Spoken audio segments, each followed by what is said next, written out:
What's going on, everybody?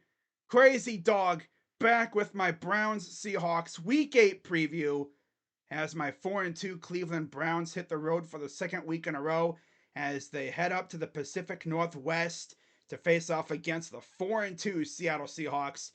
Looking at what both teams did last week, of course, we all saw what the Browns did. They escaped with their lives for the second week in a row as they defeated the Indianapolis Colts by one freaking point, 39-38, thanks to a little help from our friends, the Zebras, right? Yeah, we had a little ref ball go our way, and I tell you one thing, that pissed a lot of people off. But hey, all I'm going to say is we've been the victim of ref ball so many times since the Browns came back into the league in 1999. Just let us have this for once, okay? My God, right? I mean, come on, man. And I noticed the most triggered fan base, believe it or not, was Bungle fans. Yeah, I was looking on social media after the game.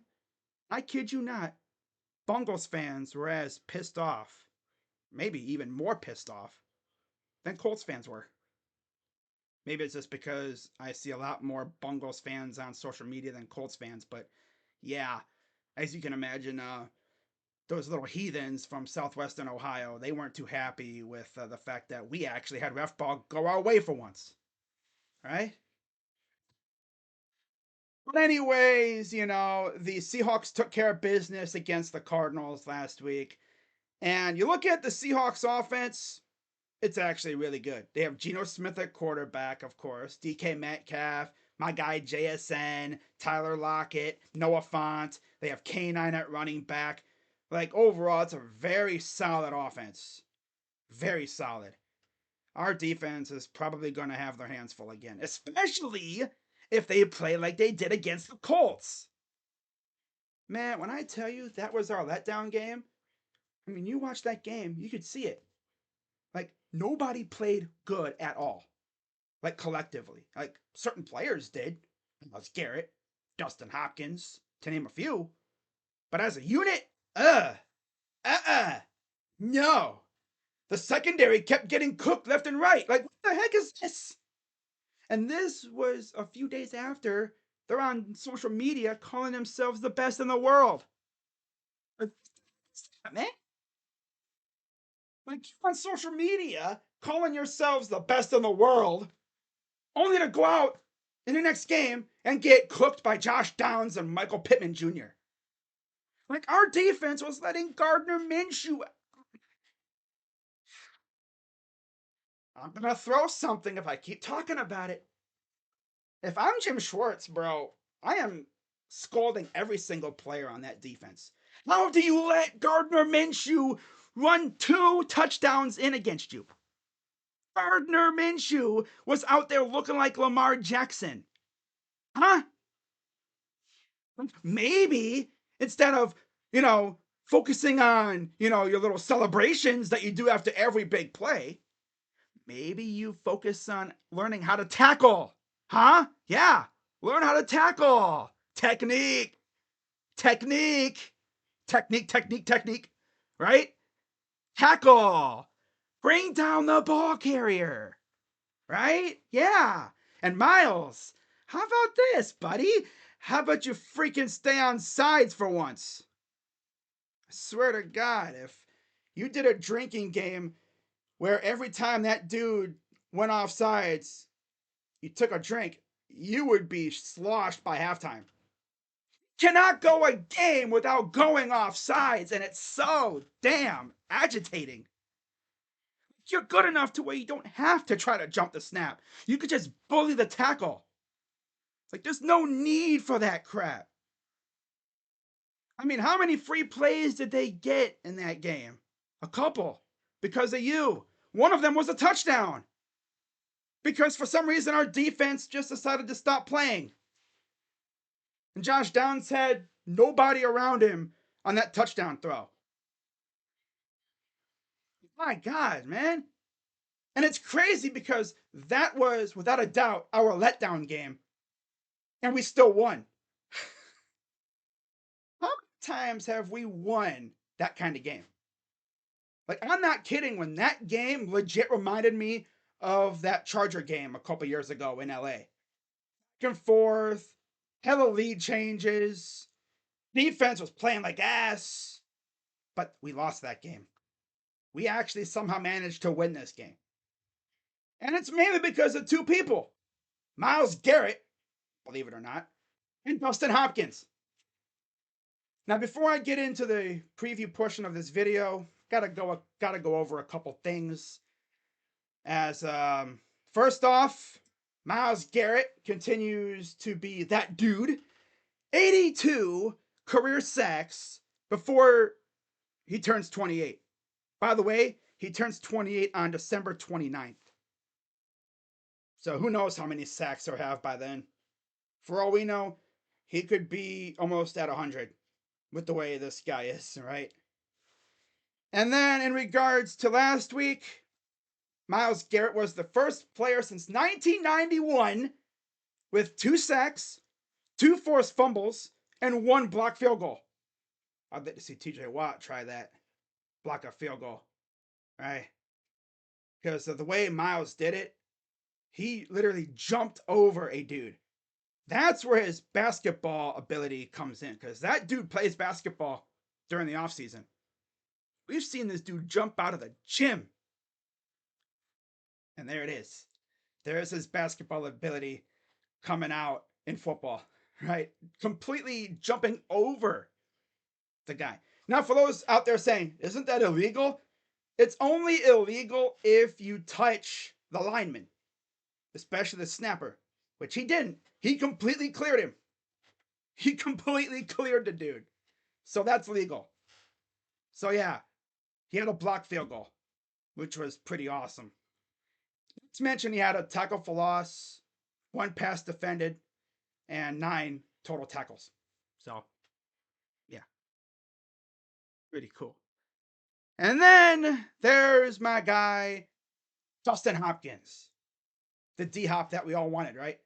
Because remember in the offseason, we were like, trade for D Hop, trade for D Hop.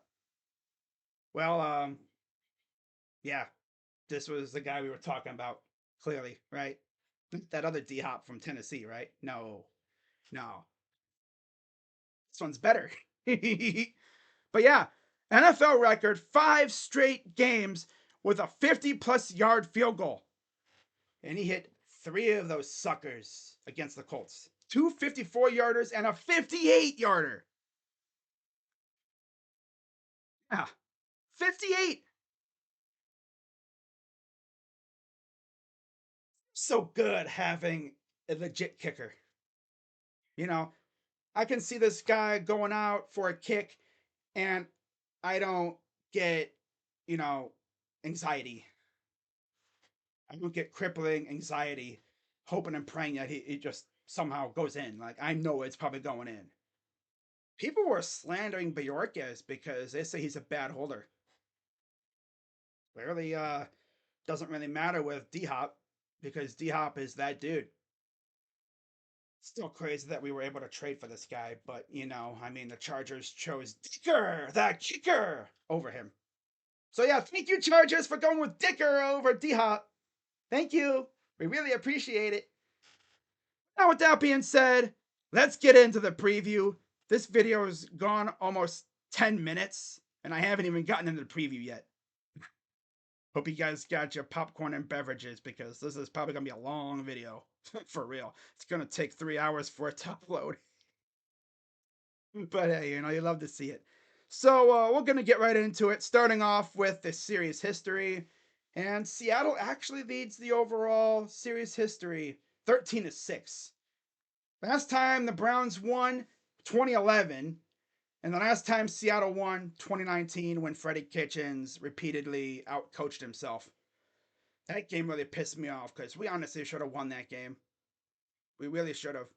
But that bozo freaking kept outcoaching himself. Yep.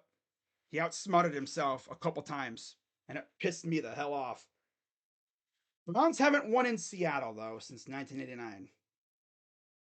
So, now's a great time to break another streak, right? I mean, after all, we hadn't won in Indy since 2011.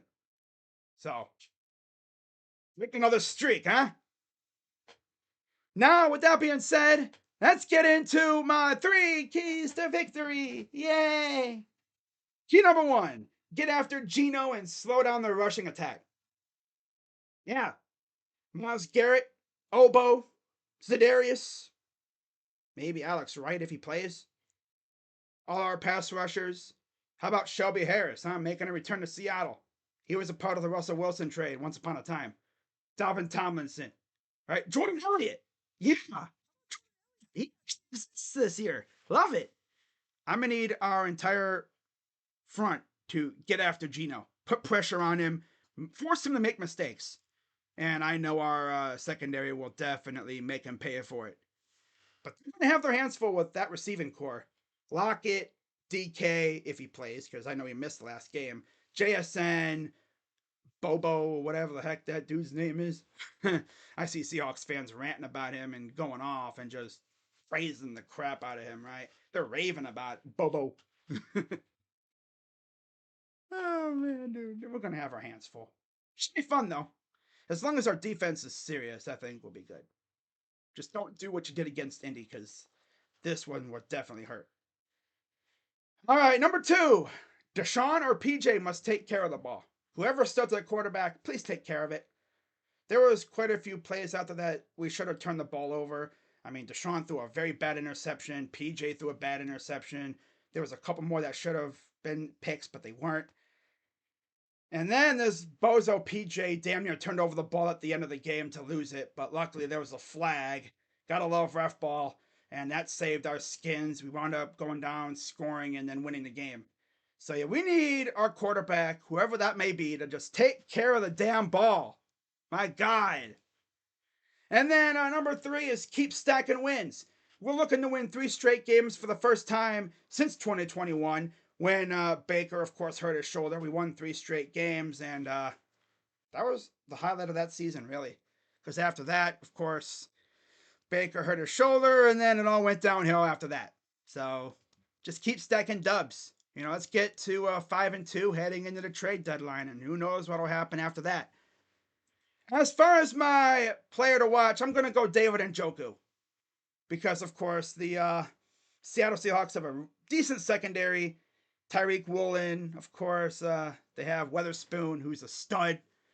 So I think this is going to be a good game, especially if PJ plays. Rely on your tight end, David Njoku. Right? He's your safety valve. Rely on him. Let him eat out there. Feature him more.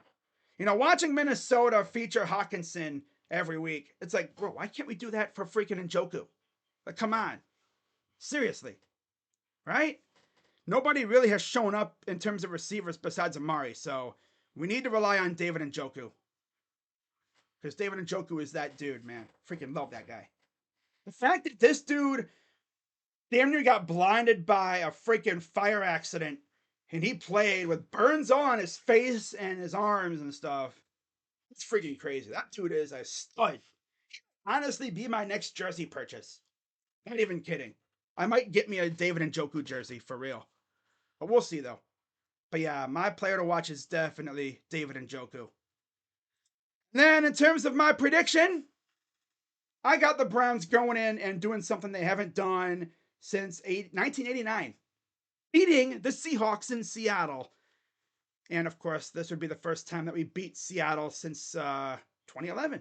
So yeah, 24-21 Browns. Dustin Hopkins wins us the game. And we go to 5-2 heading into the trade deadline. And it'll be interesting to see if Andrew Berry makes any moves before this game, because he could. Never know. Yeah, that's really all I got for you guys. And as far as any other videos coming out tonight, I will actually have 2 videos coming out tonight. One talking about trade targets, and I got a Cavs video coming out because, believe it or not, guys, the Cavs season starts tomorrow. So I'll be doing a little season preview for the Cavs, talking about the roster and everything, and maybe some expectations, maybe a little, record prediction, but not much. So yeah, with that being said, guys, I'm Crazy Dog, and let's go out there and get this dub on Sunday. All right, let's go to 5-2 heading into the trade deadline, and then we'll see if Andrew Berry works his finesse magic. So with that being said, I'm Crazy Dog. Let's go Browns. And I'll see you guys in a little bit. Bye-bye. Yeah.